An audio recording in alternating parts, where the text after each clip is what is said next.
The knife was 4 inches long, with a wooden handle worn smooth from 3 years of being held in the dark. Wren Calloway sat cross-legged on a flattened cardboard square in the service tunnel beneath 34th Street and ran the blade across the whetstone she kept hidden behind a loose brick in the east wall. The motion was slow and deliberate. Each pass the same length, the same angle, the same quiet scrape of steel against stone. She had done this so many times that her wrist no longer thought about it. Her wrist simply knew. Above her, the city was asleep, or as close to asleep as New York ever got, which was not very close at all. She could hear the rumble of a late train somewhere to her left, and the drip of something from a pipe overhead, and the distant percussion of a garbage truck 2 blocks east, working its way down 9th Avenue. She had learned to read the city by its sounds the way other children learn to read books. She knew what hour it was by the quality of the silence. She knew what the weather was above ground by the way the cold came through the tunnel grates. She knew without looking that it was 20 minutes before 4 in the morning, that it was cold and dry above, and that she was as she was every night at this hour, completely alone. She lifted the blade and held it level in the thin strip of light that fell from a grate 20 feet away. The edge caught the light like a line drawn in silver. Good. She folded the knife and placed it in the inner pocket of her coat in the space she had sewn shut on 3 sides so it would not shift when she ran. Then she did what she did every morning before the city woke up. She said his name, not loudly, not with the kind of rage that burns hot and quick and exhausts itself. She said it the way a person says the name of something they intend to finish. A quiet word with a long shadow. Dorian Alcott. 3 years, 2 months, and 11 days since the night she had first heard that name. And every morning since she had started the day here in the dark with the knife clean and the name on her lips, because those 2 things were the only compass she had. Everything else in her life had been taken or lost or left behind. But the name and the knife were still hers. She was 9 years old. She did not think of herself as brave. She did not think of herself as anything in particular. She thought of herself as a person with a job to do, and she intended to do it. She folded her hands in her lap and waited for the day to begin. The night had ended. It had been raining since noon. Wren remembered that clearly because the window in the kitchen had leaked all afternoon, and her mother had set a soup pot on the sill to catch the water, and Wren had watched the pot fill up slowly while she sat on the kitchen floor doing the word puzzles her mother had cut out of a newspaper and saved in a small yellow envelope. The pot was almost full by the time June Calloway came home from her shift, and her mother had laughed when she saw it and said the pot was more useful on the sill than it had ever been in the cabinet, and that had made Wren laugh too. Her mother smelled of garlic and dish soap and the particular exhaustion of someone who had been on their feet for 10 hours. She pulled off her shoes at the door the way she always did. She checked the refrigerator the way she always did. She sat on the edge of Wren's bed while Wren ate the half portion of tiramisu her mother had carried home wrapped in 2 napkins in her coat pocket, and she invented lives for the people she had served that night, because June Calloway believed that everyone at a restaurant table had a story, and that the best gift a waitress could give a child who could not afford a library card was a story before sleep. But that night June had come home earlier than usual, and her hands had been shaking when she poured herself a glass of water, and she had gone into the bedroom and spoken quietly on the phone for a long time, and her voice had a tone in it that Wren had never heard before. Not the tired voice, not the careful voice she used with the landlord, something older and more frightened than either of those. At 2 in the morning, the knock came. It did not ask permission. It announced itself. 3 hard strikes against the door that said whoever was on the other side had already decided what was going to happen next and was giving the door one chance to cooperate. Wren felt her mother's hands before she saw her. June Calloway was already at the edge of her bed, already pulling her up, already carrying her half asleep down the hall toward the closet by the front entrance. She smelled of rain and fear, and her grip was the tightest Wren had ever felt, all the way to the back, behind the winter coats. Do not make a sound, no matter what. Wren, no matter what you hear. The closet door closed. The dark was complete. Wren pressed herself against the back wall and pulled her knees to her chest and felt the wool of her mother's old peacoat brush against her cheek like a hand trying to offer comfort. She heard her mother's voice at the door, calm, unnaturally calm, asking who was there as though she did not already know. She heard the door open. She heard a man's voice, low and businesslike, and almost polite, the way a voice is polite when it does not need to raise itself to make its point. He said they needed to talk. He said it was about a phone call, He said it the way you would say the weather is changing. She heard her mother say there had been a mistake, a terrible mistake. Her voice cracked at the edges of the word terrible. She heard another man farther away asking about a conversation with someone from the federal building on Worth Street. Her mother began to explain. And then there were sounds Wren did not understand at first. A lamp falling, something hard striking something soft.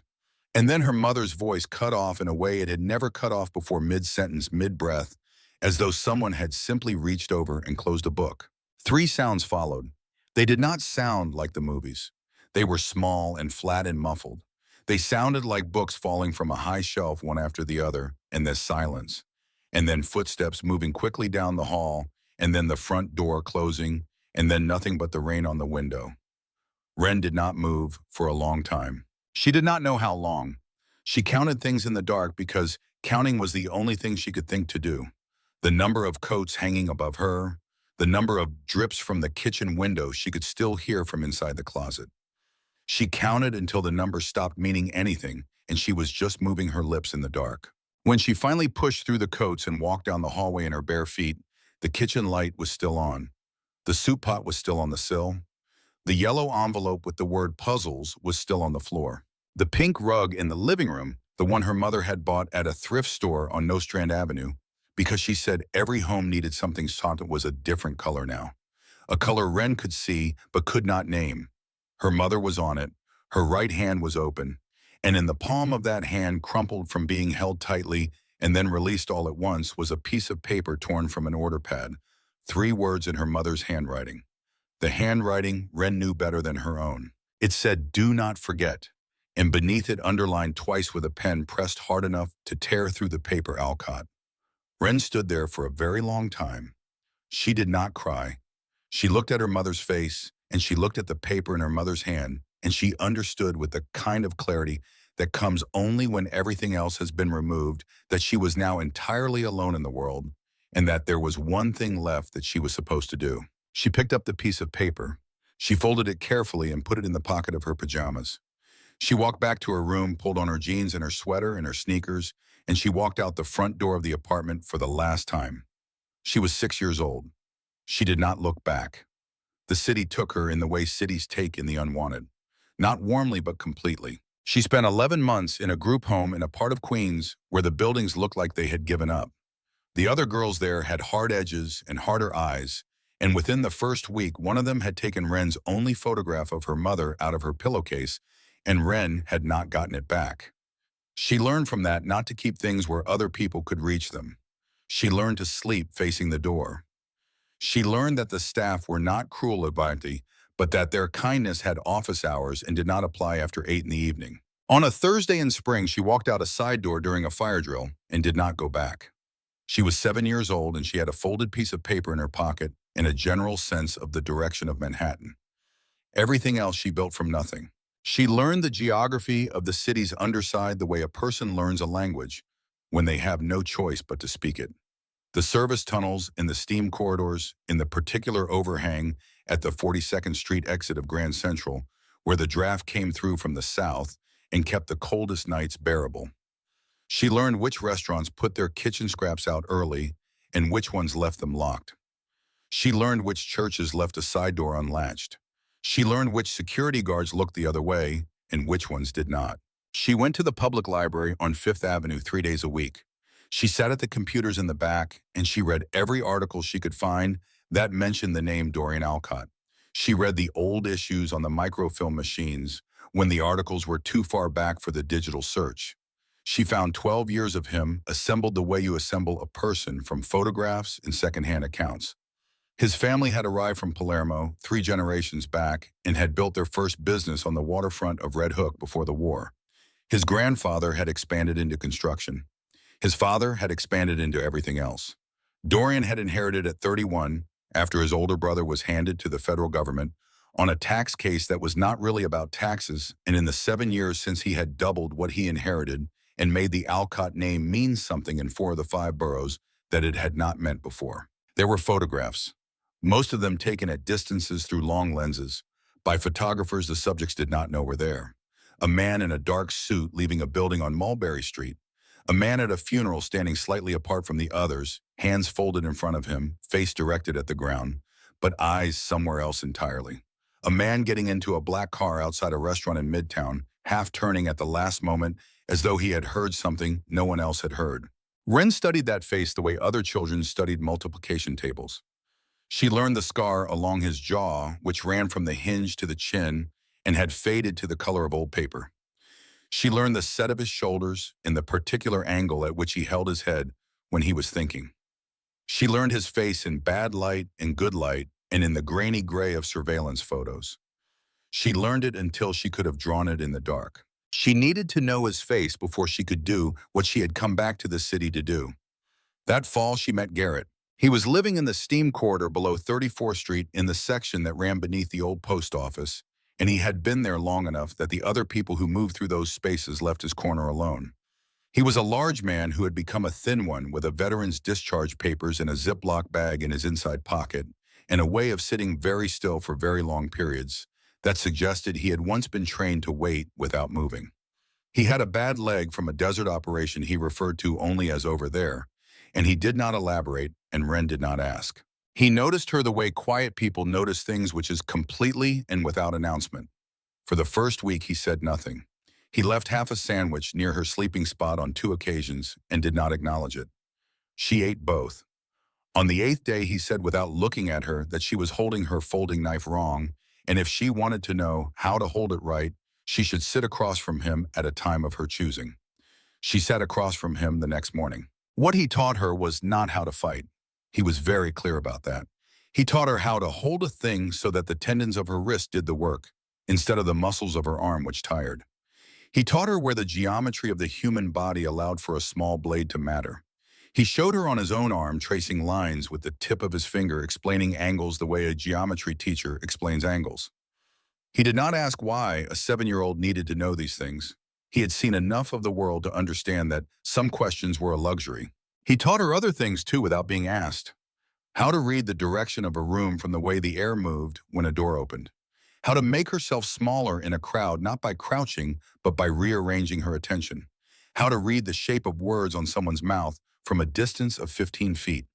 That last skill took her 6 weeks to develop and became the most important thing she had.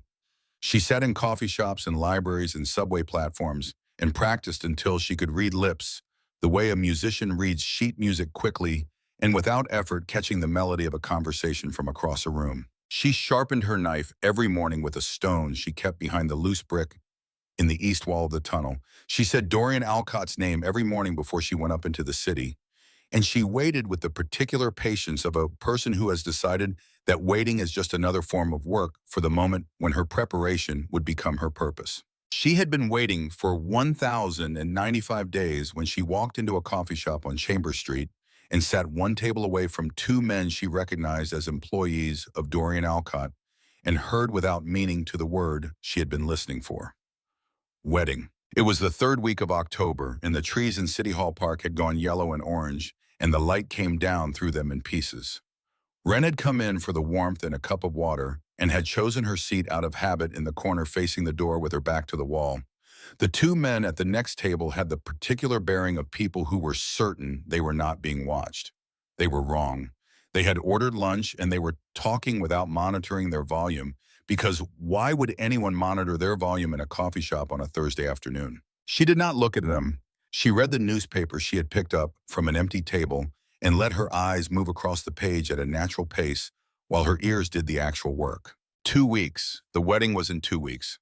St. Patrick's, which Ren understood to mean the cathedral on 5th Avenue. The honeymoon was somewhere with a lake. The other man said something about the arrangements being tight, which meant the window was tight. Not the honeymoon window, some other window. She could not hear the rest. She folded the paper and left. She stood on the sidewalk outside and let the October air cool her face and thought through what she had just heard with the deliberate precision of someone who has been living according to a single plan for 3 years.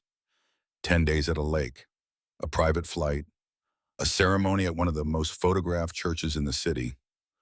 Alcott would be surrounded and visible, and then he would be gone, and getting to a man at a lakeside resort was a different problem than getting to one in a city where she knew every underpass and service tunnel and anonymous crowd. She needed to do it before he left, but first she needed to see him. She had studied his face in photographs for 2 years. She had never seen him in person.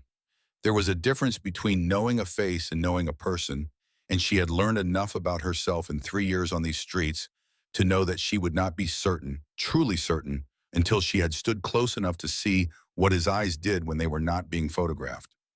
That week, she began to follow Sylvia Hargrove, not Alcott, his fiancée. She had found Sylvia's name in a society column 3 months earlier, attached to a photograph taken at a charity event on the Upper East Side. The article said the couple had been together for 2 years, that Sylvia came from a family in Chicago, that the wedding would be at St. Patrick's in the fall. The photograph showed a woman with dark hair pinned back, a perfect smile, and the particular posture of someone who has spent their life understanding that rooms are watching. Wren had looked at that photograph for a long time before setting it aside. There was nothing wrong with it. That was the thing. It was a completely convincing photograph of a completely convincing woman in love. And Wren had spent enough time observing people from below the line of their attention to know that convincing and genuine were not the same word. She followed Sylvia for 4 days. Not closely. Wren had learned that the greatest distance at which you could observe a person was the safest, and she had learned how to use the geography of a street to hold a sight line from half a block away. She watched Sylvia at a lunch in the East 70s, at a boutique on Madison, at a gallery opening in Chelsea. She watched the way Sylvia moved through rooms and the way she held herself differently when Alcott was present than when he was not. On the 5th day, Sylvia went to lunch at a restaurant on the Upper East Side. Wren took a table outside the window tucked behind a planter with a cup of hot chocolate and a clear line of sight to the window seat where Sylvia had been placed by the maitre d'. She was reading the menu, and then she was not reading the menu because a man had come through the door. He was taller than Alcott and 5 years younger, with dark hair, cut short, and a gold watch on his left wrist that caught the light every time he moved that hand. He moved through the room with the loose, easy posture of a man who had never in his life been told to wait. He walked directly to Sylvia's table. He did not greet her the way you greet someone you see occasionally. He greeted her the way you greet someone whose absence has been costing you something. Wren set down her hot chocolate and pressed her forehead slightly closer to the glass. They sat close. They did not touch their menus. The conversation was the kind that has been going on for a long time in rooms other than this one, and Wren could see it in the way they leaned and the way their faces moved unhurried and certain of one another, like people who have the advantage of a shared secret. She read their lips for 20 minutes. Most of what they said was about timing. The word arrangements came up twice and logistics once. She caught the phrase everything in place and the phrase once it is done, and a number that she could not quite resolve from this angle, though it had a lot of zeros. And then near the end, as the check was being settled, the man reached into his jacket pocket and set something on the table. A hotel room key card. He set it there between their water glasses as matter of fact as setting down a pen. Sylvia Hargrove picked it up and slid it under her napkin and put it in her purse. She was wearing the engagement ring Dorian Alcott had given her. Wren sat back from the window and thought about what she had just seen for a long moment. Then she thought about it for another moment. She picked up her hot chocolate and finished it and set the cup down. She had come this week to watch Sylvia Hargrove in order to plan around her. She had expected to find a woman in love with a powerful man and to plan accordingly. She had not expected to find a woman who was not in love with him at all. She had not expected to find someone who intended to bury him. That changed things. Or more precisely, it changed the order of things. Wren walked back to the tunnel that evening and sat in her corner and thought it through the way she thought everything through, methodically and without rushing, because she had learned that rushing was what got people caught, and caught was the only thing she could not afford. She pulled the folded piece of paper from the inner pocket of her coat and smoothed it against her knee. Do not forget. Alcott. The handwriting she knew better than her own. The original plan was direct. Get close enough. Make it count. Disappear back into the city that had been hiding her for 3 years. She had rehearsed it until it had the texture of a memory rather than a plan. It was the most important thing she had ever prepared for, and she had prepared for it the way a soldier prepares, without sentiment and without illusion. But if Sylvia was planning to kill Alcott before Wren could, she would never know. She would never stand close enough to look him in the eye. She would never find out whether the man who had ordered her mother's death had known what he was ordering, or whether he was something more complicated than the monster she had spent 3 years building in her head. She needed to know, not for mercy. She was clear on that even at 9 years old, with a clarity that had been earned rather than inherited. She needed to know the way a mathematician needs to prove a theorem before acting on it. You do not build your whole life on an assumption, you verify first. So she would have to warn him. Not because she cared whether he lived. She cared whether she had the right answer before she made the last move of the only game she had ever played. If Sylvia's poison or Sylvia's plan got to him first, the question would never be answered. The theorem would never be proved. And a life spent toward a single purpose would end without the one thing that purpose required. She would warn him, she would get close enough to see him, and then she would watch. She folded the paper back into her pocket and picked up the whetstone and the knife, and in the cold dark beneath the city, she began to plan. She found his car on a Monday morning. She had spent the weekend mapping his movements from a distance, and she had identified the route from the Alcott residence on the Upper East Side to the construction office in Red Hook that he visited every Monday at 9. There were 2 points where the traffic consistently tightened into something close to a stop. One was at Canal and Delancey. One was at the base of the bridge approach. The approach was wrong. Too many sight lines. Too many people moving in too many directions. Canal and Delancey was better. There was a delivery corridor on the northwest corner that funneled foot traffic into a narrow stream, which gave her natural cover to approach the vehicle from the passenger side. The traffic light at that intersection had a timing pattern she had clocked twice over the weekend, 42 seconds of red under normal conditions, sometimes longer, when a delivery truck blocked the flow. 42 seconds was enough. She positioned herself in the delivery corridor at 7:45 in the morning and waited. She had her coat buttoned to the collar and her sneakers, the ones whose laces she had knotted after they snapped, rather than replacing them because she did not have the $1.50 to replace them, and had decided that a knot held just as well. Her hair was the color of wet earth and had not seen a comb in several days. She looked like what she was, which was exactly what she wanted. The black Escalade came through the intersection at 8:12. The light caught it at Canal and Delancey. The delivery truck ahead of it had moved halfway into the intersection and stopped, and the Escalade pulled to a hard halt behind a yellow cab. The traffic on Bowery was not moving. Wren stepped out of the delivery corridor and crossed to the narrow strip of slush between the Escalade and the cab ahead of it. She walked slowly down the length of the car, trailing her fingers along the black paint. She had read once in an article about security that the way to destabilize a trained bodyguard was to behave in a way that did not fit any category. Not threatening, not fleeing, just wrong. She moved at the pace of a person who had all day with her fingers touching the car the way you touch something you are trying to understand. The window was down 2 inches by the time she reached the rear passenger door. She stopped. She did not beg. She did not press her face to the glass. She raised one fist and knocked 3 times cleanly and without urgency. She looked through the gap at the man inside. Dorian Alcott was exactly the face she had memorized. The scar along the jaw faded to old paper. The eyes pale and cold, and currently pointed directly at her with the focused stillness of a man who had trained himself not to react to things until he understood them. He was more tired than the photograph suggested. There were lines around the eyes that only appeared on men who had been making hard decisions for too long. And there was something behind the cold that the photographs had not captured. Something that was calculating the situation she represented with the speed and precision of a man accustomed to calculating everything. She spoke quickly and quietly, close to the gap her voice meant only for him. If you marry that woman, you will not be alive on the second morning at the wedding. I am not lying to you. A car behind them laid on its horn. The delivery truck had moved. She heard the partition inside the vehicle snap up and felt the Escalade accelerate forward before she had taken a step back. She stood in the intersection as the car pulled through and watched it go. She did not run. She walked back to the delivery corridor at the same pace she had come, slipped around the corner, and was in the flow of the morning crowd before the light had changed again. She did not look back. She walked 12 blocks before she let herself stop. She stood in a doorway on Grand Street and pressed her back against the cold brick and thought about his eyes through that 2-inch gap of bulletproof glass. They had not been afraid of her. They had been measuring her. There was a difference, and she had learned to feel it.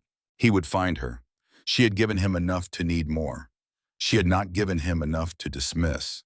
That was the calculation, and the calculation had to be right because the next move depended entirely on him coming to her rather than her going to him. She began walking north toward the library.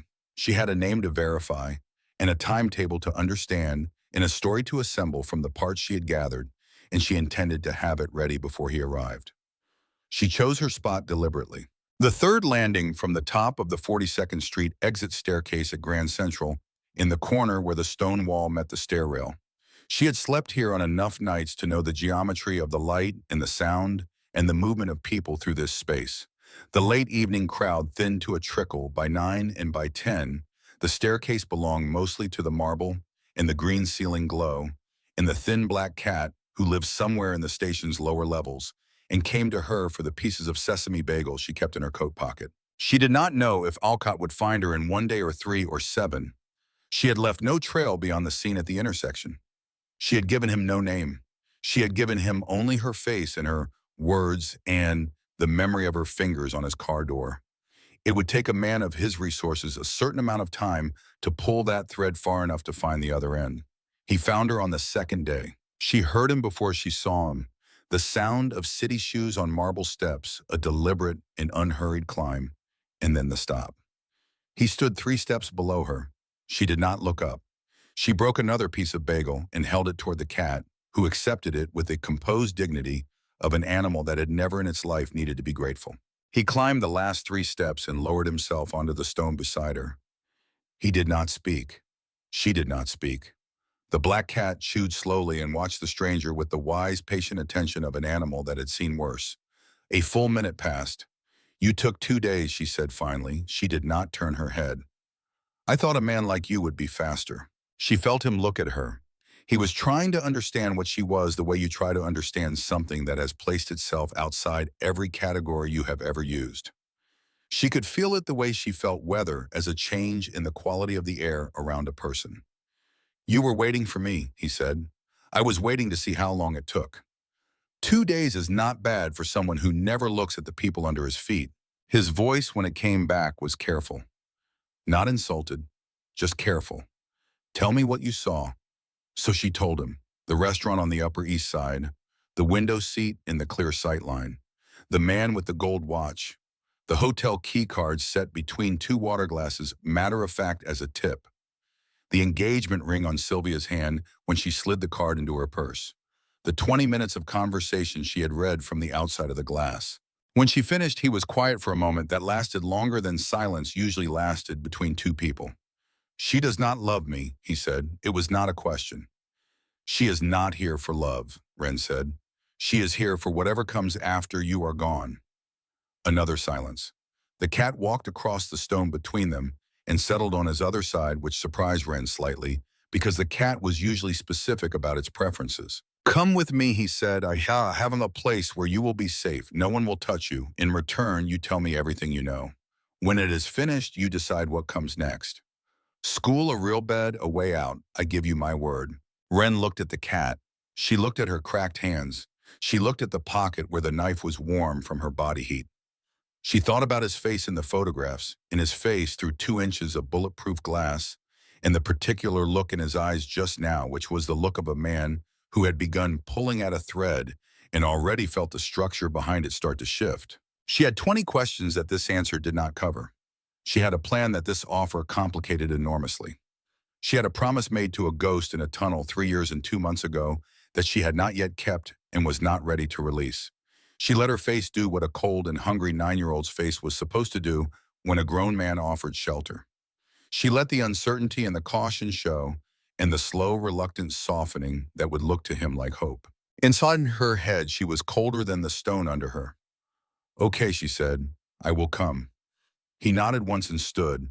The black cat watched him with his tail wrapped around its paws, and in the green light of the great hall below, it looked like a witness who had been sitting there long enough to have seen everything twice. They walked down the marble stairs together, the man who had not yet been killed and the child who had not yet decided whether to kill him, and the city absorbed them both without a change in its expression, because that is what cities do with the things they do not understand. The safe house was not the mansion on 72nd Street. Wren registered this immediately when the car did not go north. The driver, a man built like a piece of furniture, turned west into Soho without being told, which meant Alcott had made this decision before the car arrived, which meant he had thought through the exposure and decided against it. Good, she thought. He was careful. Careful men were harder. But she had not come this far by planning against easy ones. The building was old cast iron, the kind that had been warehouses in a previous century and had been renovated since into something expensive, while keeping just enough of the original iron and brick to suggest continuity. The apartment was at the top. A woman named Donatella, silver-haired and compact and entirely incurious, met them at the door. She had a pot of something on the stove. She had prepared a bedroom with new clothes folded in two neat stacks on the comforter. She set a plate of food on a small table by the window without being asked and withdrew without explanation. Wren ate all of it. She ate it too fast, and she knew Alcott was watching, and she did not care, because her body was 9 years old, and it had not had warm food in 8 days, and there are limits to what planning can override. When the plate was empty and Donatella had cleared it, Alcott paused in the doorway of the room. "The lock works from the inside," he said. "No one opens it without your voice saying to come in. If you need me, press 0 on the phone by the bed." She nodded. He waited half a beat as though there was something else he meant to say. Then he did not say it, and he pulled the door shut. She turned the lock. She stood in the middle of the room and looked at it. The comforter was white and thick and smelled of lavender. The mattress was real. The bedside lamp made a warm circle on the wood of the small table. Every soft thing in the room seemed like something that wanted to make her lower her guard, and she looked at each of them with the same mild suspicion she applied to everything that seemed to want something from her. She took the comforter off the bed and folded it into a long, narrow rectangle and carried it to the space beneath the window. The floor was wide oak planks cold through the fabric. From that position, she could see the edge of the fire escape through the glass and 3 potential routes to the alley below, and anyone who might try the bedroom door from the hallway. She reached under the edge of the pillow she had pulled down with her and placed the knife there. It was there, warm from her coat, then warm from her hand. She closed her fingers around the handle for a moment. Dorian Alcott was 2 rooms away in this building. She had been within 40 feet of him for the past 40 minutes. She had been within arm's reach of him on the staircase at Grand Central for 11 minutes. She had been within striking distance at least 3 times, and each time her hand had moved toward the pocket and stopped because the question had not yet been answered, and the question had to come first. That was the agreement she had made with herself 3 years ago on a tunnel floor in the dark, and she had not broken it yet. She unclenched her hand from the knife handle. She laid her palm flat on the floor instead and felt the building's cold and its weight beneath her. She was inside the walls now. She had access she had never had before. She would watch him the way she had watched every surface of this city for 3 years, from just below the level that people looked. She would find the answer, and when she had it, she would know what to do. She closed her eyes. For the first time in 3 years and 2 months, in a warm building with a locked door and a knife within reach, Wren Calloway slept for more than 2 hours without waking. In the morning, that was the thing she hated most about the night before. The morning after her first real sleep in 3 years, Wren woke before the light changed and lay still for 60 seconds, with her hand on the knife beneath the pillow she had dragged to the floor. Old habit. You did not move until you had listened to the building and understood it. She listened now. The radiator ticked in a slow, irregular rhythm. Somewhere farther into the apartment, a coffee machine ran through its cycle. Below on Green Street, the first delivery trucks were moving. The building was what it had been the night before. Nobody had tried the door. She stood up, folded the comforter back into its rectangle, and placed it at the foot of the bed. She dressed in the clothes Donatella had left, which fit precisely, which told her Alcott had estimated her size without asking, which told her something about the quality of his attention. She unlocked the door and walked to the kitchen. He was already there, standing at the window with a small cup of espresso, reading messages on a phone with a case that had no brand markings. He did not look up when she came in, but he registered her arrival the way a person registers a sound they have been expecting. He gestured at the stool across the island with 2 fingers, the economical gesture of a man who had spent decades giving instructions that did not require words. Donatella was at the stove. She set a plate in front of Wren without being asked. Eggs, toast, half a sliced orange. Ren ate with the focused efficiency of someone who had learned that food was a resource, and resources were not to be wasted on ceremony. Alcott set his phone down and looked at her. "I need your eyes," he said, "not your knife, not your courage. Your eyes. You go where adults cannot go without being seen. You listen to what gets said when the room thinks it is empty.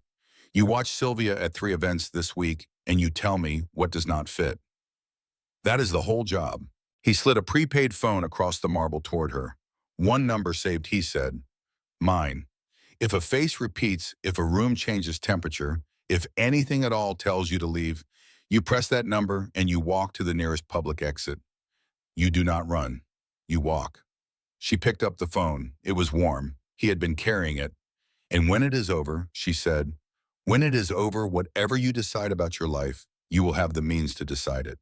That is my word." She looked at him across the kitchen island and thought about the word "my" and what it weighed coming from a man like this. She thought about the knife in the inner pocket of her coat, which she had transferred there from the pillow before she left the room, and she thought about the fact that she was sitting in his kitchen, eating his eggs, and that none of this was what she had planned, and all of it was exactly where she needed to be. "Okay," she said. He nodded once. Donatella refilled her orange juice without comment. The morning continued.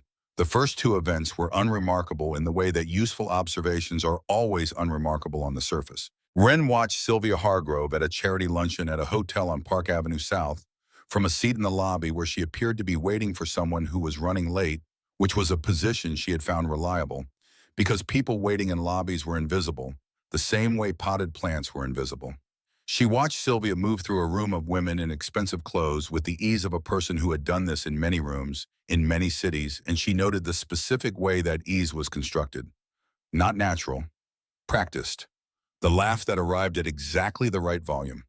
The hand on the arm of the right person at the right moment. The listening face deployed like a tool.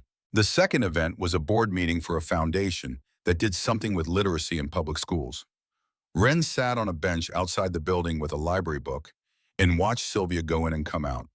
What she noted was that Sylvia came out 17 minutes before the meeting was scheduled to end and made a phone call on a personal cell phone while walking toward the corner, not the phone she had used inside.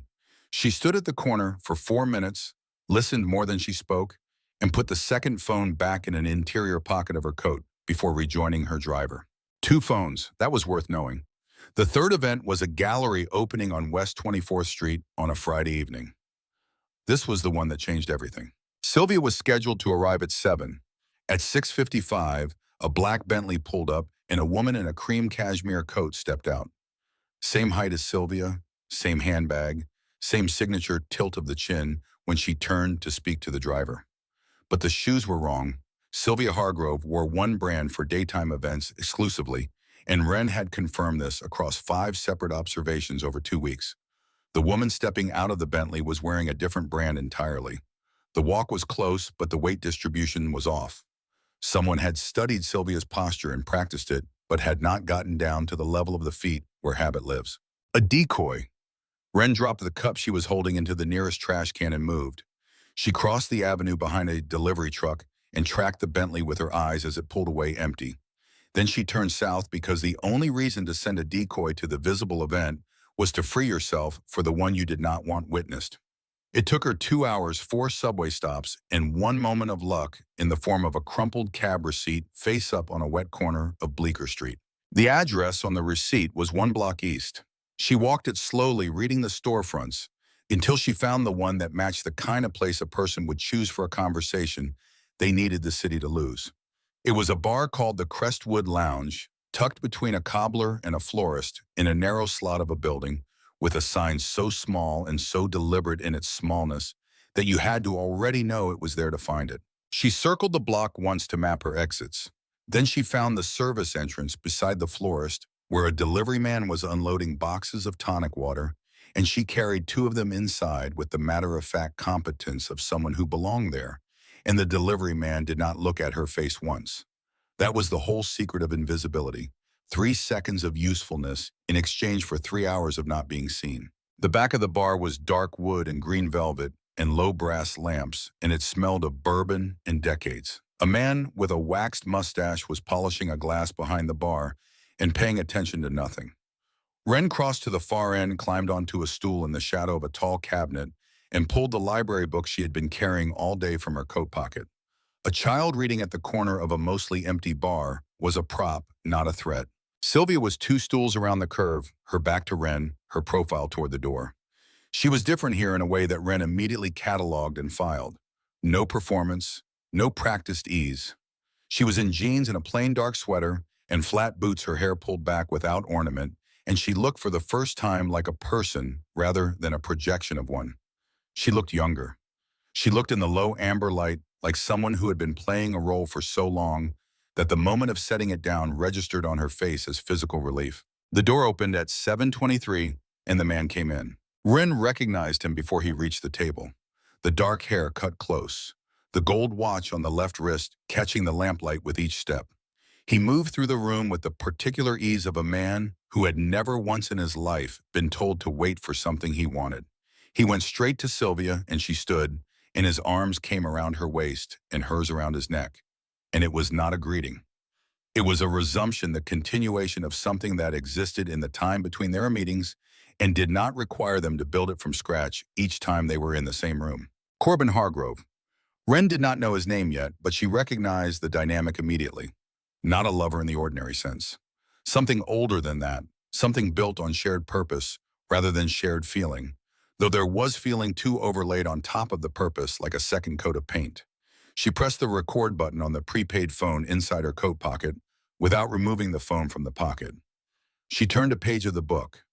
She let her ears do their work. Their voices were low, but the velvet walls of the Crestwood Lounge turned whispers into kept things, and a child's hearing was sharper than a grown man's, and she had spent 3 years training herself to separate signal from noise in environments far louder than this one. She caught it in pieces, not all at once, but in the sequence of a conversation that had been having the same structure for a long time and was now approaching a conclusion. The wine, a specific vintage 1985 Barolo, sealed before transport, introduced through the cork using specialized equipment that left no visible trace. She caught the word villa in the phrase second night, and she caught the name of a lake.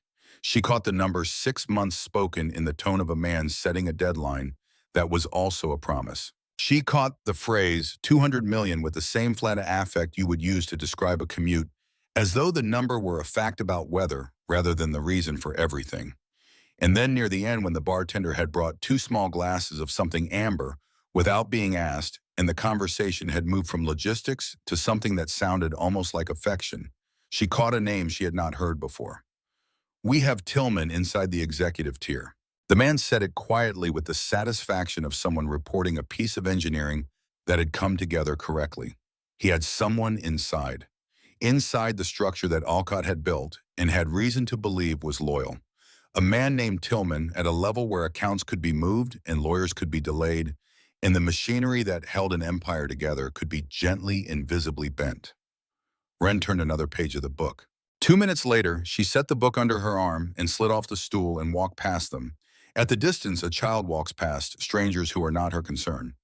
Sylvia's eyes moved to her for half a second, found nothing worth noting, and returned. Wren walked through the front door of the Crestwood Lounge and out into the West Village evening and kept walking for 4 blocks before she stopped. She stood in the mouth of an empty alley with her back to the brick and breathed. Not from fear, from the particular effort of keeping your face and body entirely quiet while your mind was running at full speed. She had been doing that for 40 minutes, and the cost of it landed now all at once in her shoulders and her jaw. The plan was more deliberate than she had expected.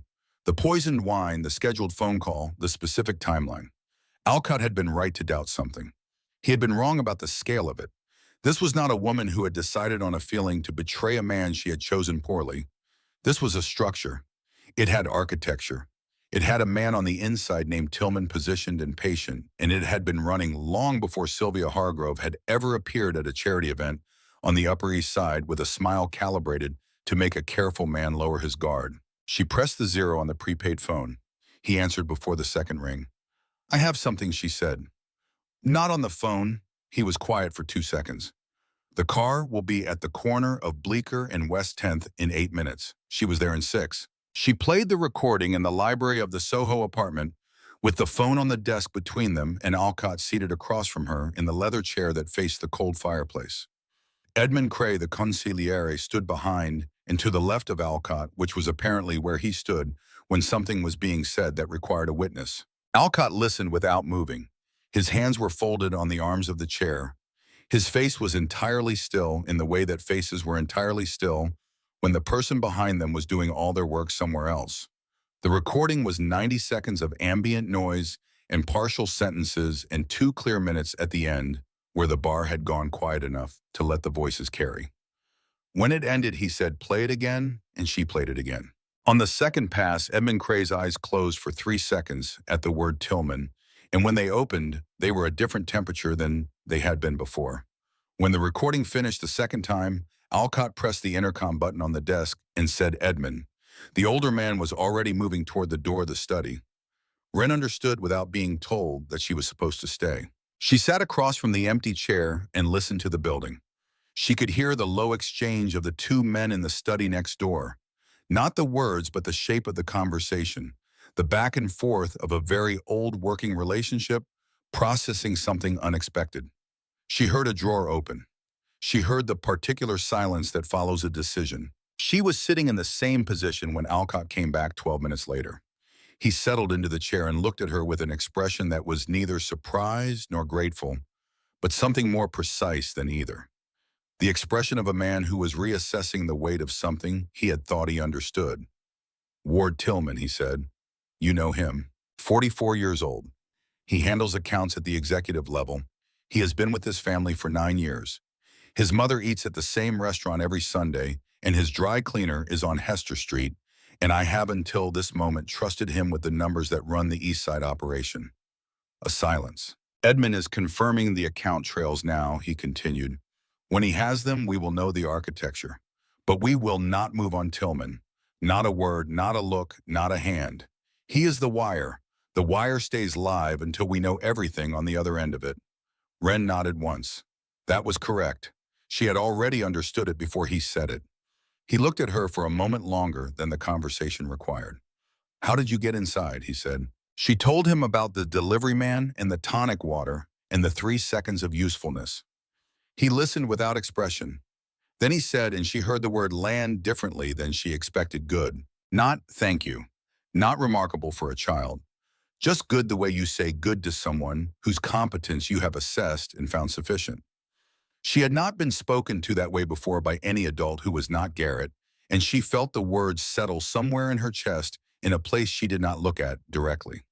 The 7 days that followed were the most disorienting of Wren Calloway's life, which was a life that had already contained a considerable amount of disruption. Alcott did not send her out again after the Crestwood Lounge. Edmund and 3 surveillance men took over the external work, which Wren understood was partly because the wedding was now 10 days away, and Sylvia's alertness would be tightening, and partly because Alcott had made a calculation about the acceptable risk to someone who was 9 years old and who had now become the only living witness to a conversation that could put 2 people in federal custody, which left Wren inside the apartment, which meant she watched him. She was very good at watching. She had been practicing it for 3 years in spaces where being noticed was dangerous, and she had developed the ability to occupy a doorway or a hallway corner or a kitchen stool with the quality of something that belonged to the architecture. She sat in the entrance of the rooms with the library book open on her knees, and she observed the way Dorian Alcott moved through the hours of his days. He rose at 6 without an alarm. He read his messages standing at the kitchen window, which faced east, and the morning light came through the old glass in that particular way, of old glass slightly warped and slightly golden, and he stood in it every morning for approximately 8 minutes with the small espresso cup and the 3 phones and the expression of a man who had gotten used to the view from a high place and could no longer remember what the ground looked like.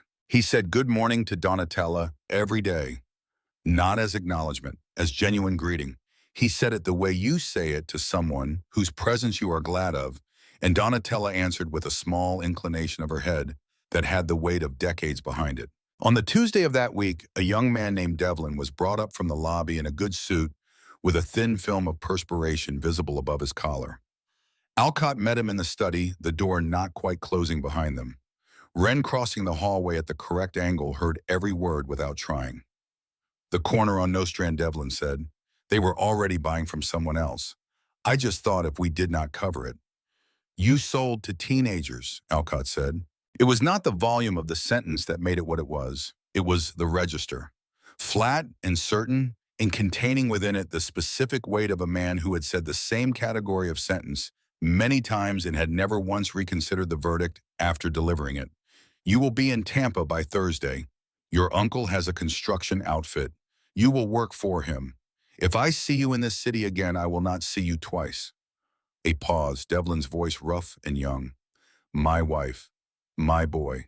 Longer pause. And then at a different register, something that was not soft exactly but was adjacent to it. Your wife and your son will receive your full salary every month until the boy is 18. From my account, not the family's. That is between me and them. It is not a gift to you. Do you understand the difference? Wren stepped back from the door before Devlin came out. She stood in the hallway and looked at the wall and turned that over in her mind the way you turn a stone to see what was underneath it. On the Wednesday, they went to a bakery on Grand Street, which was not an errand Wren had expected to be included in, but which she was included in by the simple method of Alcott putting on his coat, looking at her in the hall and saying, "Bring a scarf." The bakery belonged to an old man whose family had leased the storefront from the Alcott family since the year Alcott's grandfather had arrived in this country, and the Albanians on the block to the east had been suggesting with the polite menace of people who understood suggestion as a form of threat that the arrangement might benefit from reconsideration. Alcott sat at a back table for 20 minutes with two men Wren could see only from behind. He spoke in a tone that never once exceeded the level of ordinary conversation. He drank the coffee that was brought to him without asking for it. He left. By the following morning, the Albanians were on a flight to Atlanta. No weapons had been drawn, no voices had been raised. Wren sat in the front of the bakery with a pastry she had been given over her protests and thought about the economy of force, about how much more expensive it was to make a demonstration than to simply be a demonstration, and about the fact that a man who understood that distinction had chosen to apply it in defense of an old man who sold bread. On the Thursday, a man called Paulie was brought up from the garage with his hands zip-tied and his eyes on the carpet. He had taken money from a cash collection in Red Hook over several months. Edmund wanted consequences that matched the tradition of the family. Wren watched from the landing above the living room with her hands on the railing and prepared herself for what she had heard in 3 years of living among people who talked about men like Alcott, that men like Alcott always did. She did not prepare herself correctly. Alcott looked at the man on his knees for a moment. Then why one word? Not as preamble, as a genuine question. And Paulie, shaking on the carpet, told him his wife, stage 3, a clinical trial at Sloan Kettering, that the insurance had refused to cover a sum of money he had not had, and had panicked and had promised himself he would put back. Alcott turned to Edmund. "Call Sloan Kettering in the morning," he said. "The full cost of the trial comes from the house account. Paulie is on administrative leave without pay until she is in remission." Nobody asks him about this. Nobody looks at him sideways. Edmund began to say something. Alcott raised one finger. Edmund closed his mouth. Paulie, Alcott said, "Listen to me. You do not steal from me again. If you need something, you come to this door and you ask. The door will open. The next time it will not." "Do we understand each other?" Paulie could not speak. He nodded until Edmund guided him out by the elbow. Wren sat down on the top step because her legs had decided, apparently on their own, that they were no longer interested in supporting her full weight. She sat there for a long time after the sound of the elevator had gone, with her hand on the railing and the particular weight of a plan she had carried for 3 years pressing down on her from the inside. She had built a monster in the dark of a tunnel for 1,095 days. She had built it carefully from the material that was available to her, which was the photograph in a newspaper and a name on a piece of paper, and the sound of 3 flat shots in an apartment hallway in Queens when she was 6 years old. She had built it to last because she needed it to last. She needed the thing she was moving toward to be simple and clear and without complication.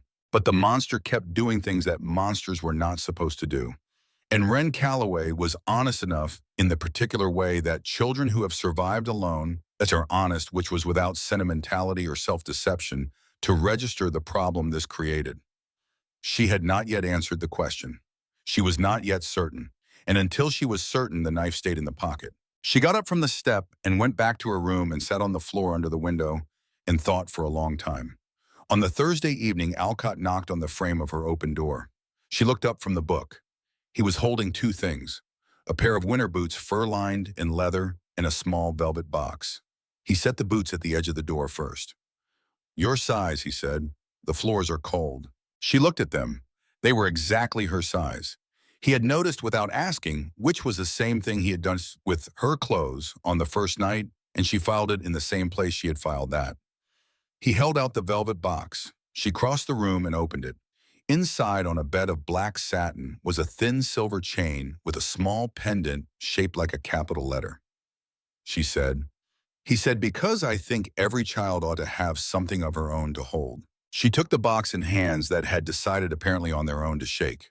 Not from fear, from something that did not have a name yet in her vocabulary. The pendant was no larger than a thumbnail.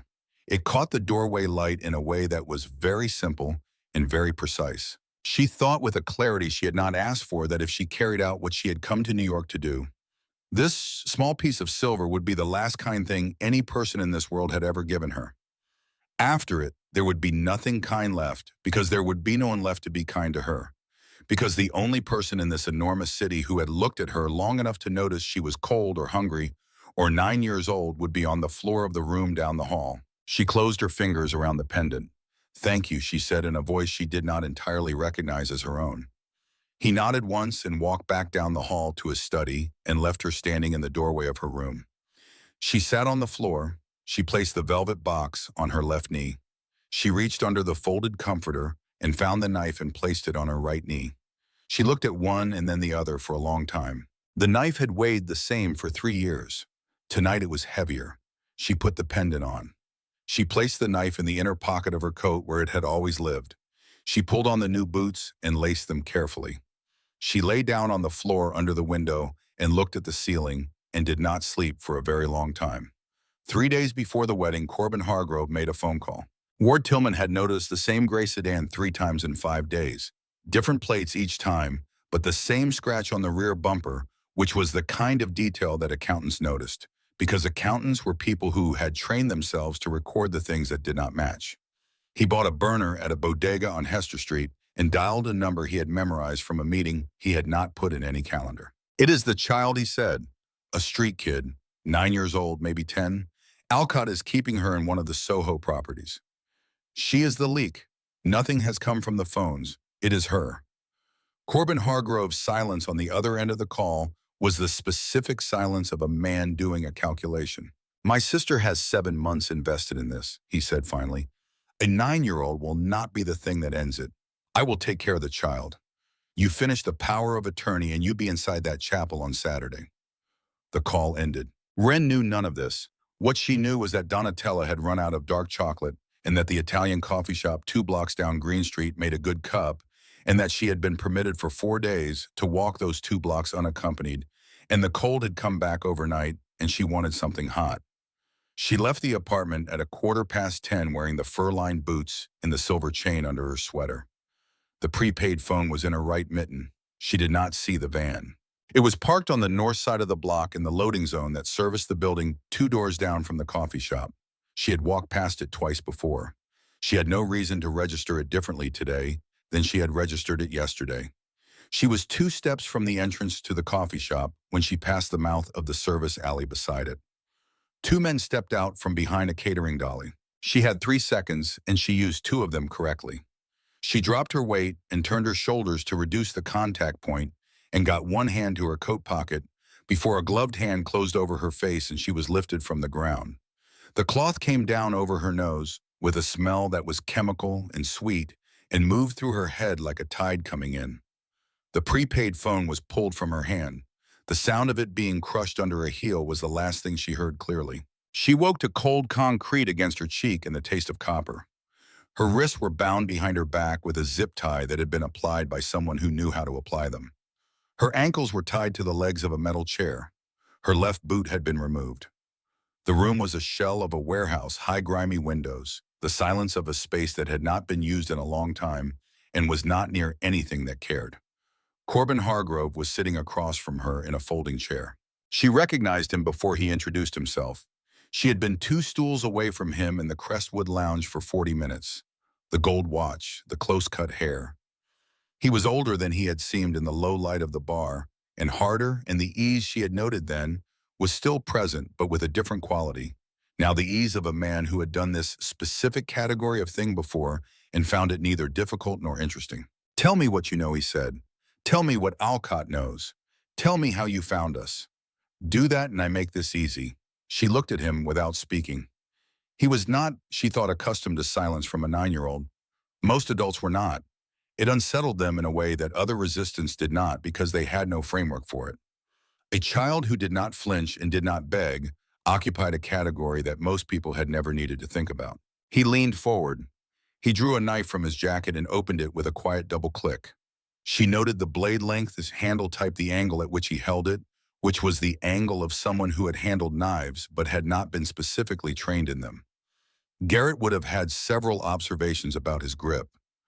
"Talk to me, little girl." She said nothing. He came closer. She could smell his aftershave, expensive and too sweet.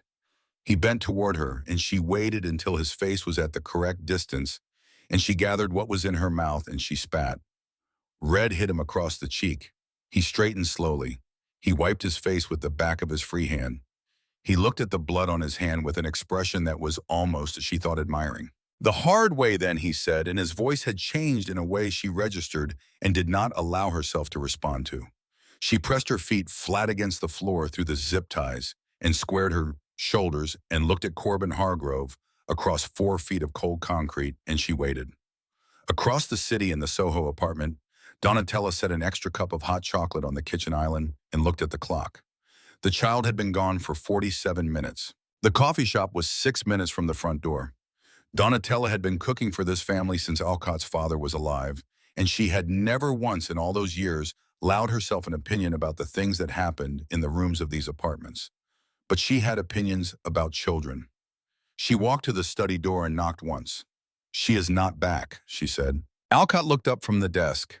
Donatella watched his face do something she had seen it do only twice before in the 30 years she had known it. It did the thing it did when something mattered enough to show. He was on the phone before she had finished closing the door. The pendant had been more than a gift. Not the only thing Alcott had done in the days since Edmund had set the folder on his desk, but the most specific. He had commissioned it from a jeweler on Elizabeth Street who owed the family a favor, who had soldered the 2 faces of the small silver W together around a GPS chip the size of a grain of rice, who had delivered it to the apartment and had asked no questions about why a man with a $200 million operation needed to know the precise location of a child who wore a coat 3 sizes too large. The dot was motionless on Walnut Avenue in the South Bronx. It had not moved in 51 minutes. 8 men were in cars within 9 minutes. Alcott was in the first one with Vincent, who had been with the family for 11 years and who was the quietest and most competent person on Alcott's payroll, and Tony, who had been with the family for 20 years and who handled the vehicle through the FDR and across the 3rd Avenue Bridge with the unhurried precision of a man who understood that speed and control were not the same thing. The roll-down gate went up under a hydraulic spreader in 18 seconds. There were 4 men inside. 3 hands went to holsters. 3 hands were too slow. Alcott moved through the secondary door at the back of the warehouse with Vincent at his shoulder. He pushed through a sheet metal door on the far wall. She was in a metal chair with her wrists tied behind her and 1 boot missing and her lower lip split. The bruise along her jaw was beginning to rise in the particular purple of a recent impact. Her head was up. Her shoulders were square. She was looking at the doorway with the patient, measuring expression he had first seen through 2 inches of bulletproof glass at a red light on Delancey Street, the expression of a person taking the full account of who had arrived before deciding what to do with the information. When she saw it was him, something shifted in her eyes. It was not relief. It was not gratitude. It was something older and more careful than either of those. It was the look of someone who had just received a piece of information they had not permitted themselves to hope for and were not yet certain what to do with. He holstered the weapon. He took the folding knife from his inside pocket and cut the zip ties from her wrists first, then from her ankles, and when the last one parted, she leaned forward out of the chair and into the front of his coat. He put his arms around her. She was slight in the way that people who have lived on insufficient food for a long time were slight, all angles and concentrated solidity, nothing wasted. He held her carefully.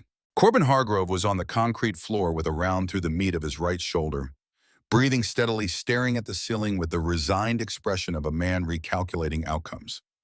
Alive, Alcott said to the room. He is for the federal authorities. Keep him that way. He carried Wren through the warehouse and out through the rolled gate and into the cold night air of the South Bronx. He laid her across the back seat of the Escalade and got in beside her, and the car moved south toward Manhattan without being told. Somewhere past the Third Avenue Bridge, her voice came up from the seat beside him, small and even, and positioned in the dark like a word placed carefully on a surface it was not sure would hold it. You know now, she said, do you not? He closed his eyes. He nodded once against the top of her head. He did not speak. He did not apologize. He did not explain. He had learned in 38 years of living in a world where words were frequently used as instruments rather than communications, the precise difference between a thing that needed to be said and a thing that needed only to be true. This was the second kind, and there was no word in any language he had ever been taught that was going to be sufficient for what he had done to June Calloway, and he knew it, and she knew he knew it, and somewhere in the space between those two knowings, the car crossed back onto the island of Manhattan, and the city came up around them again in all its indifferent and glittering continuity. Wren closed her eyes. The pendant was still around her neck, warm from her skin. The knife was still in her coat pocket, warm from her body. She had the answer now, or most of it, enough of it to know that what she had been building for 3 years in the dark was not a false structure, but an incomplete one, and that the part she had been missing was not going to make what she still had to do easier. It was going to make it the hardest thing she had ever done. By the time the Escalade reached us, she was asleep. The family doctor came at 10 to 9. His name was Abernathy, and he had been the Alcott family physician for longer than Dorian had been the head of it, which meant he had stitched and set and quietly documented injuries that had never appeared in any hospital record in the city of New York. He arrived with a black bag and no questions, and he worked with the unhurried efficiency of a man who had made his peace long ago with the particular nature of his practice. He cleaned the split lip. He pressed carefully along her ribs, watching her face for the involuntary responses that told the truth regardless of what the patient said, and found nothing broken. He checked her pupils. He taped the corner of her lip with 2 butterfly stitches and gave her 2 small tablets for the pain and told her to drink water. Alcott sat in the chair by the window throughout the examination and did not speak. When Abernathy had packed his bag and let himself out, Alcott crossed to the bed where Wren was sitting against the headboard with her knees pulled up and her hands around a glass of water. He laid the back of his fingers against her forehead for 1 second. He pulled the comforter up to her shoulder. He turned off the lamp.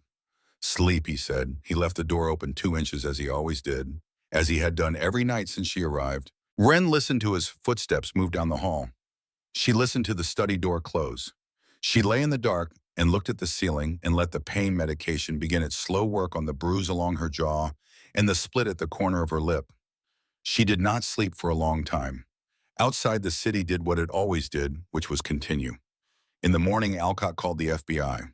He told Wren at breakfast, not because he owed her the information, but because she had earned it, and because he had understood in the last 10 days that she was not a child in the ordinary sense of someone who was shielded from the operations of the world by the fact of their age.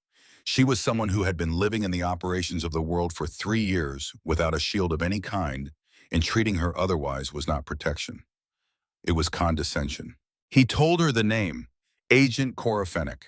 42 years old, the Organized Crime Division, the specific tenacity of someone who had spent a decade trying to prove things she already knew were true and had learned to build cases that did not leave gaps. 4 years ago, she had been building a racketeering case against a cousin of Alcott's, who had been conducting himself in a manner that embarrassed the family. Alcott had handled the cousin by methods that Fennick's case file would never document, and had left on her desk the verified names and locations of 3 union officials she had been unable to connect to anything prosecutable for 18 months. The exchange had never been spoken. Both of them understood what it was. They had not spoken since. He was going to call her today. What do you want from her? Wren asked. Everything, he said. The brother, the woman, Tillman, the courier network in Philadelphia. Every name on every wire transfer back 7 years. Every case in every city that might be connected to what they have been doing. He paused. He set his espresso cup down on the marble.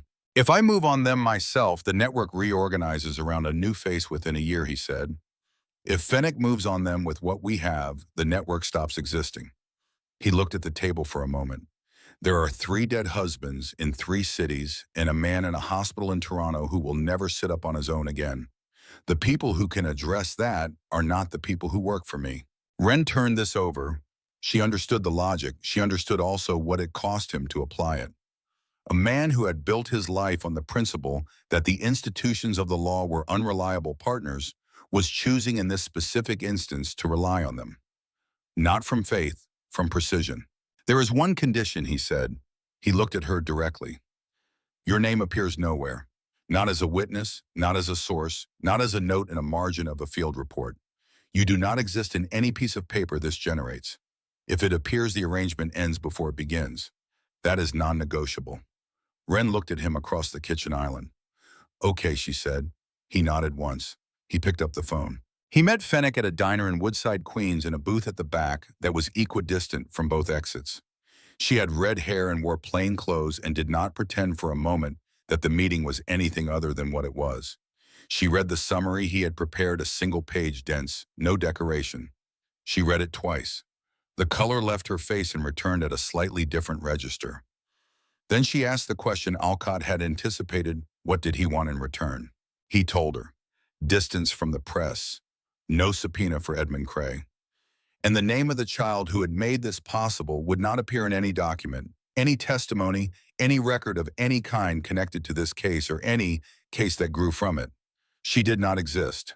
If she appeared, the arrangement dissolved. Fennick had looked at him across the booth for a long moment. What is the child's name, she asked. You will never need to know it, he said. She extended her hand across the table, which was a thing she had not done to him before in the occasions on which they had interacted, and he shook it once. He gave her the timing of Sylvia's plan.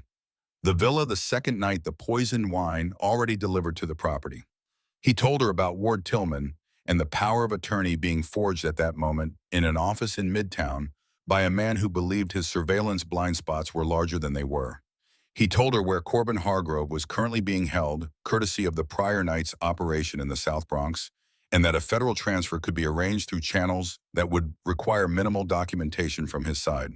Fennick absorbed all of it without writing anything down. See you at the ceremony, she said. The arrest is the ceremony, he replied. She was already putting on her coat. On the Thursday evening, 4 days after the warehouse and 2 days before the wedding, Alcott knocked on the frame of Ren's open door. She looked up from the book. There is something I should tell you, he said. Not in the kitchen, not in the study. He asked if she would sit in the hallway with him, which was the only room in the apartment that was not for anything in particular. She put the book down and followed him, and they sat down on the floor with their backs against the wall, the wide Persian runner between them and the pale light from the landing lamp above. He had known for 8 days, he told her, from the moment Edmund had set the photograph of June Calloway on his desk. He had not spoken before now because there was no version of the telling that could be prepared for.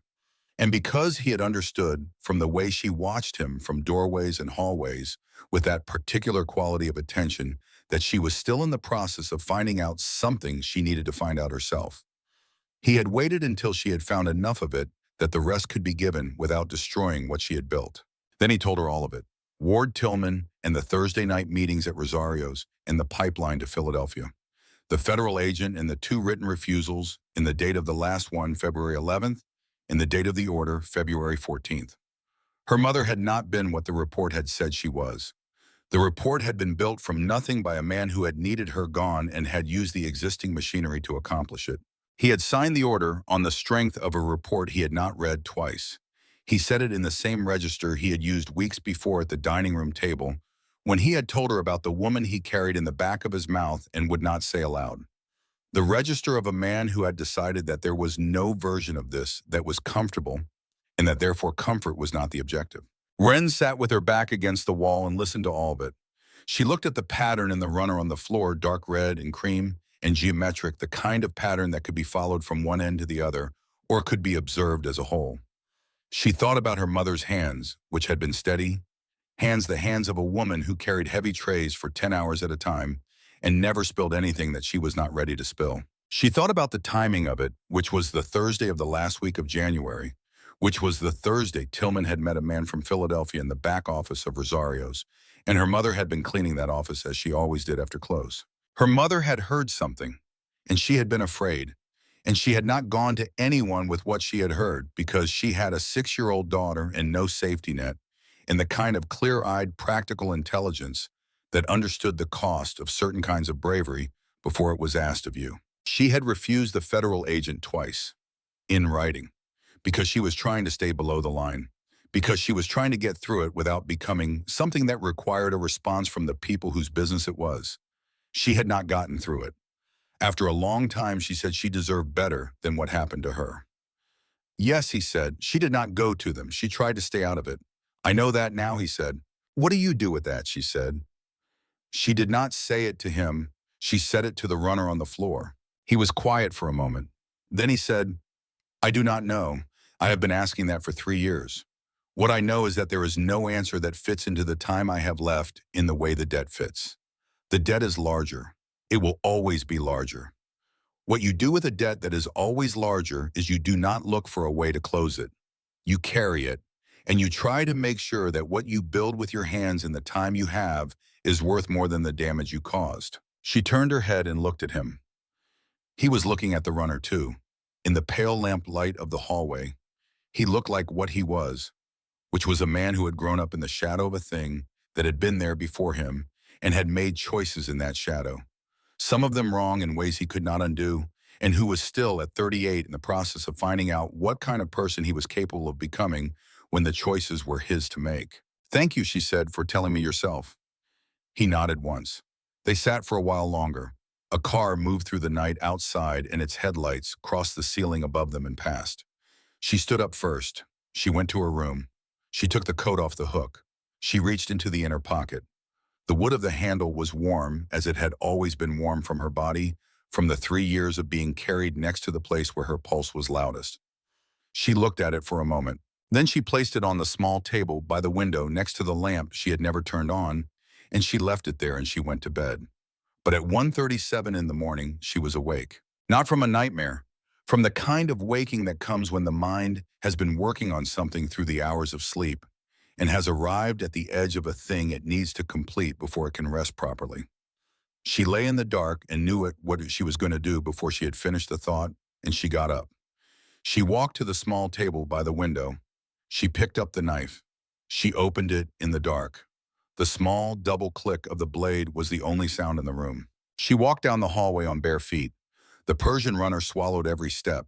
She passed the library and the dining room and the kitchen. Her breath did not shake. His bedroom door was not locked. It had not been locked a single night since she had come to live here. She pushed it open 6 inches. The room was gray and still. The light from Green Street lay across the foot of the bed in a pale bar. Dorian Alcott was asleep on his back, one hand open on the duvet beside him. Without the suit and the 3 phones and the particular quality of alertness that his eyes carried in all her waking observations of him, he looked in the soft gray like someone she had not met yet, or like someone she had known for a long time in a different way. She stepped into the room. She stood beside the bed at the level of his shoulder. She held the knife. She looked at his face, the scar along the jaw faded to old paper, the fine lines around the eyes that only appeared on men who had been making difficult decisions for long enough that the difficulty had become physical. She stood there for a long time. The memories came, not in order: the pink rug, the soup pot on the sill, the tiramisu in the napkin, the 3 flat sounds that were nothing like the movies, the piece of paper in her mother's open hand, the 11 months in the group home, and the photograph that was taken in the first week. Garrett in the steam corridor drawing a line on his own arm to show her where the geometry of the body permitted a small blade to matter. The microfilm machines at the library on Fifth Avenue. 1,095 mornings in the dark with the whetstone and the name said quietly before she went up into the light. And then the other things. The 2 inches of bulletproof glass and the gray eyes on the other side of it that had been measuring rather than afraid. The bagel and the black cat and the 3 steps from the bottom of the Grand Central staircase. The warm phone pressed against his chest before he handed it to her. The way he had said good in the kitchen. The coat on her shoulders at the living room window. The boots in the velvet box outside her door. Devlin's salary sent to his family. Paulie's wife and the bill paid from a personal account, and the single raised finger that had silenced the tradition of the family in favor of the individual in front of him. The pendant warm at her collarbone. She had 20 chances, she had told herself, on the floor under the window on her first night in this building. She had not taken any of them. She had told herself it was because the question was not answered. The question was answered now. It had been answered for days. What she had not told herself, because it was the hardest piece and she had needed to come all the way here to see it, was that the question was not the only reason she had not taken the 20 chances. The other reason was simpler and more frightening. She had not taken them because she had already begun without deciding to not want to. A tear fell off her chin. She had not felt it form. It landed on his cheek and ran down toward the hollow below his ear, and Dorian Alcott opened his eyes. He did not startle. He did not sit up. He did not reach for anything. He looked at her face first, the split lip and the wet eyes, and then his gaze moved down to the blade in the gray light above his chest, and he looked at it with the same steadiness he had brought to every difficult thing she had seen him look at in the weeks she had spent watching him. He looked back up at her eyes. He did not call for anyone. He did not bargain. He lay there with his hands open on the duvet, and he waited. "You know," he said. His voice was no louder than the quiet of the room. "And you have the right." She tried to speak. Her throat closed around the first word. "I knew from the beginning," she said when it came. "I came here to find you. I have known your face from newspapers since I was 7 years old. I had 20 chances and I did not take a single one because I needed to be certain first. And I found the answer, and then I found something else." He did not ask what. He waited. "If I do this," she said, and her voice broke in the middle of the sentence, and she let it break. "I do not just lose my mother. She was already gone, and I have known that for 3 years, and I have been living inside that the whole time. But if I do this, I lose the only person left in this world who sees me." He sat up very slowly. He did not reach for the knife. He did not reach for her. "Ren," he said. Her fingers opened. The knife fell. It hit the oak floor beside the bed with a single small, dry, definitive note, a clean sound that ran out along the boards and was gone. She looked down at it as though she were seeing it for the first time, as though the object that had been warm in her hand for 3 years had only just now become an object with weight and edges and a wooden handle worn smooth by being held. Her hand hung empty at her side. "I am not forgiving you because I am forgetting," she said. Her voice was still broken in the middle, and she did not try to repair it. "I will never forget.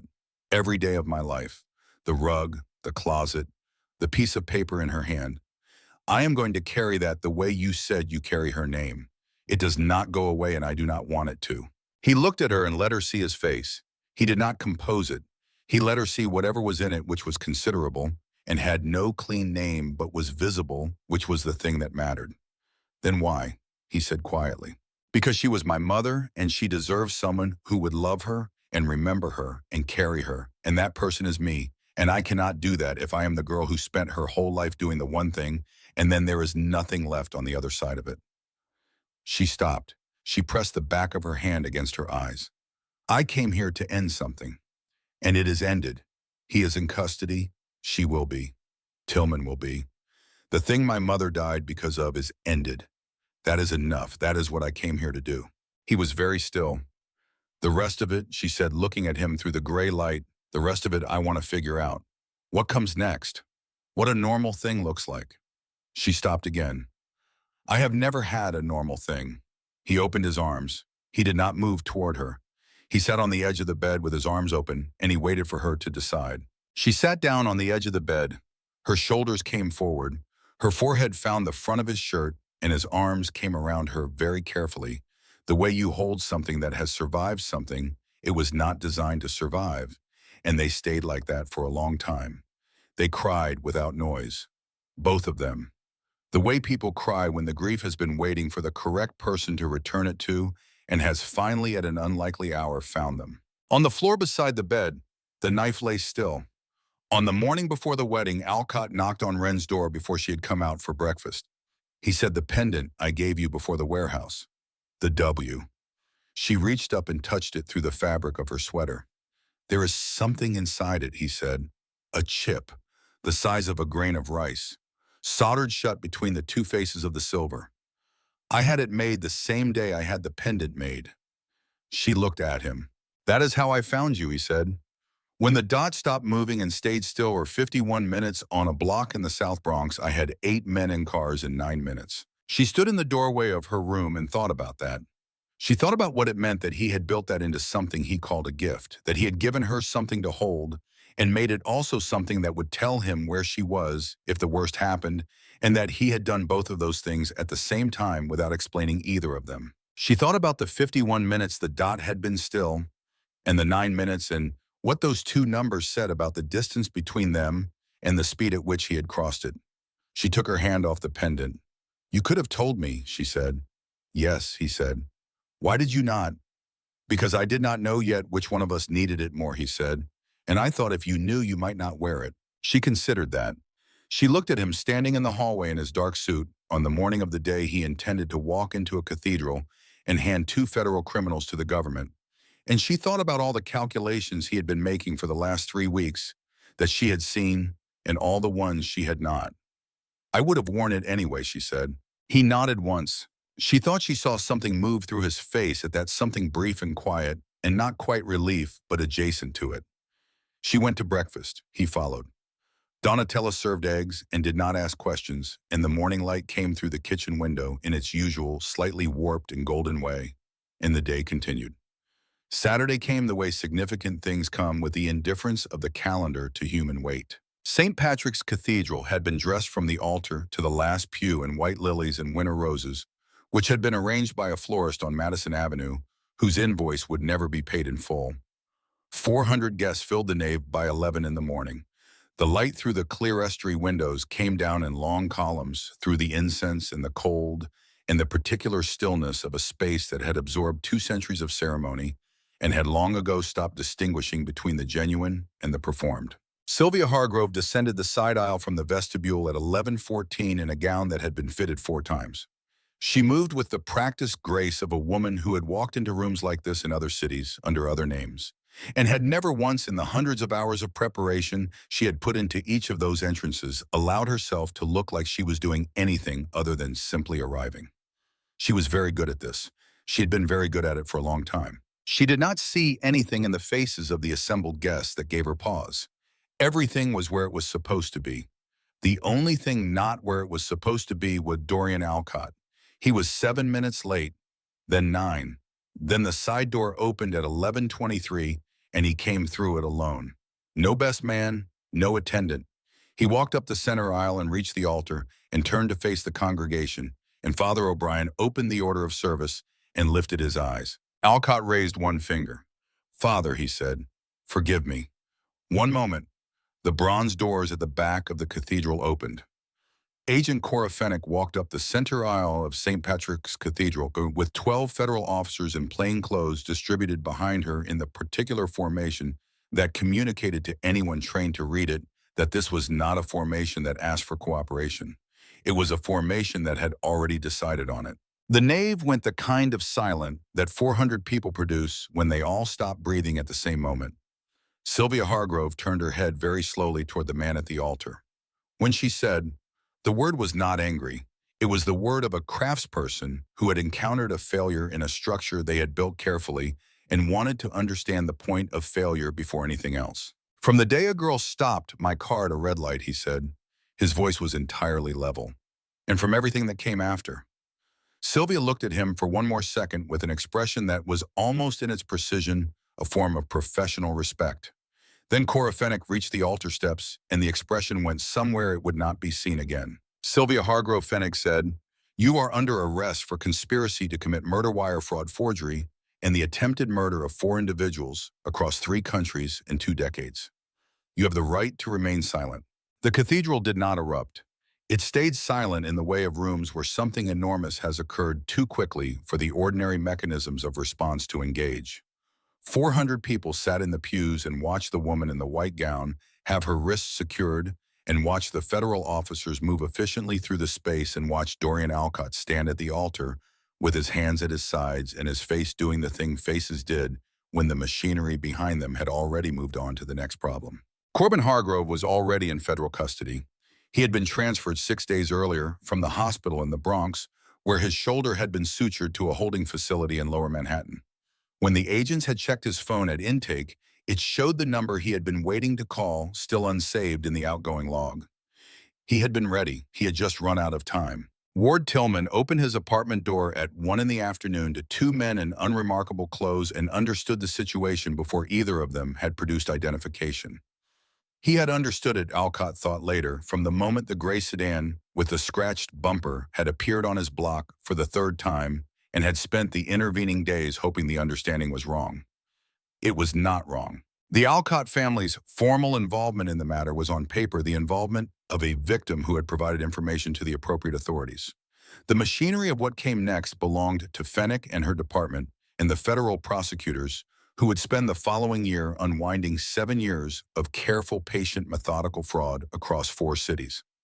3 families would receive notifications that cases previously closed as natural causes were being reopened. One family in Toronto would get a phone call that the man in the long-term care facility had provided the wine bottle to biochemical analysis and the results were no longer ambiguous. None of it would bring anyone back. Some accountings were like that. You could close the arithmetic without resolving the debt. Alcott had learned this before. He would carry it the same way he carried the other things that did not resolve, which was quietly and without asking anyone else to share the weight. The apartment on Green Street was quiet for 3 days after the wedding. Wren moved through it carefully the way she had moved through things her whole life, reading the atmosphere before committing to a direction. She spent the 3 days reading, which was something she had always done when her mind needed to work on a problem from a diagonal angle, which was the only angle at which certain problems could be approached. On the 4th day over breakfast, Alcott told her he was stepping down as head of the family. He would pass the chair to his cousin Antonio, who had been waiting with the patient readiness of someone who had understood for a long time that the chair would eventually be available. Alcott would keep the restaurants. He would keep the legitimate real estate. He would let the rest go. Wren listened to this and thought about it and said, "What do you do instead?" He thought about that for a moment. "Live," he said, and the word sounded unfamiliar in his mouth, the word of a man who had been using a different vocabulary for a long time and was adjusting to a new one. "I think I would like to try that for a while." She looked at him across the kitchen island. She thought about what living looked like for a man who had spent 17 years running 4 boroughs of New York. She thought about what it looked like for a girl who had spent 3 years in a steam tunnel with a whetstone and a plan. She thought they would probably both have to learn it more or less from scratch. "That seems reasonable," she said. He poured her more orange juice without being asked. Donatella served eggs. The morning light came through the kitchen window in its usual slightly warped and golden way. 6 months later, on a Tuesday morning in November in a courtroom on Adams Street in Brooklyn, a family court judge signed an order of adoption and looked over her reading glasses at the child seated across the room and said that in her many years on this bench, she had never received an application that had been supported by 3 separate character witnesses who each independently used the word exceptional. She directed the comment at Dorian Alcott, who was seated to Wren's left in a dark suit. He said "thank you" in the tone of a man receiving information he had already assessed independently.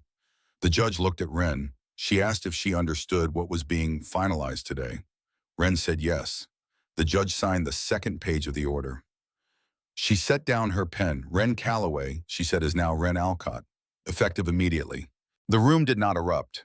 It was a small room with institutional lighting and wooden benches and the faint smell of old paper. And the moment in it was not the kind that required space to expand into. It was a small, exact, permanent moment, the kind that you carried out of a room intact, rather than a room that became larger to contain it.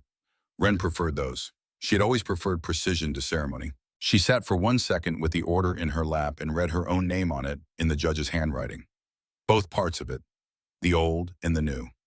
She folded the paper and put it in the inner pocket of her coat, the pocket she had sewn shut on 3 sides, the one that had been built for a knife that was no longer in it. They walked out of the courthouse into the November light.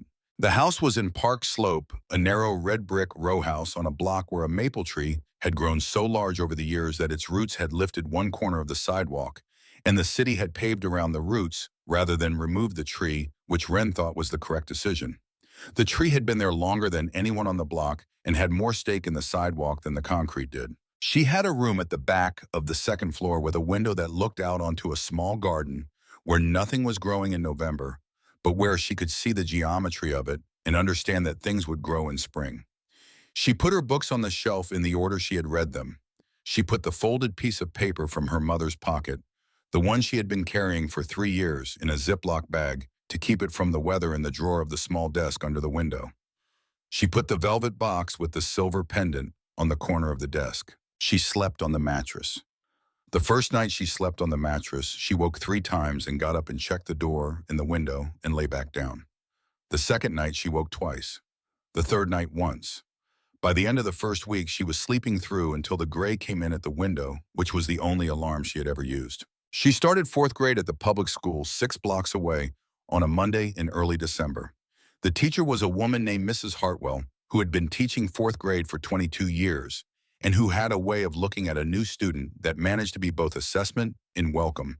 At the same time, two things Wren appreciated having delivered simultaneously. She sat in the third row. The girl at the desk to her left was named Blythe and had braids and a collection of erasers shaped like small animals, and an opinion about every subject that she delivered with the energy of someone who had been waiting all day for the correct moment to share it. She told Wren on the first day that she had good handwriting, and on the second day that she had a very good eraser technique, which she demonstrated, and on the third day she brought an extra piece of pear cake in her lunch and set it on Wren's desk without explanation. By Friday, Wren understood that Blythe was her friend. She had not had a friend before. She had had Garrett, who was a teacher and a presence and someone she thought about and wondered about in the way you wondered about the people who had shaped you, but who was not a friend in the way that Blythe was a friend. She had had the black cat at Grand Central, who had always been where she expected it to be. She had had, in the most recent and most complicated category, the man 2 rooms down the hall. Blythe sent her a note on Friday afternoon that said her birthday was the following Saturday, and would Wren want to come, and there was going to be cake, and they were going to watch a movie. Wren folded the note and put it in her coat pocket and walked home through the November light under the maple tree that the city had paved around. And when she came through the front door and found Dorian in the kitchen reading the newspaper, she said, "I got invited to a birthday party," and held up the note.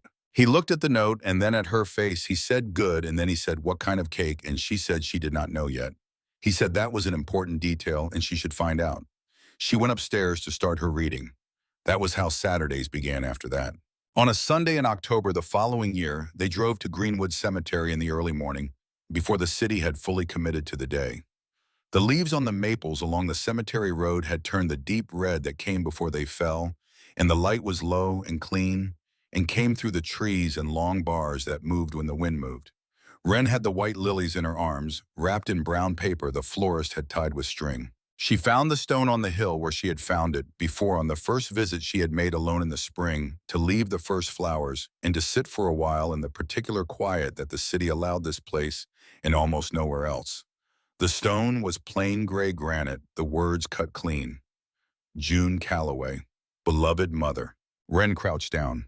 She unwrapped the lilies and laid them at the base of the stone, with the care of someone handling something that was precious in the way of things that could not be replaced. She smoothed the paper and set it aside.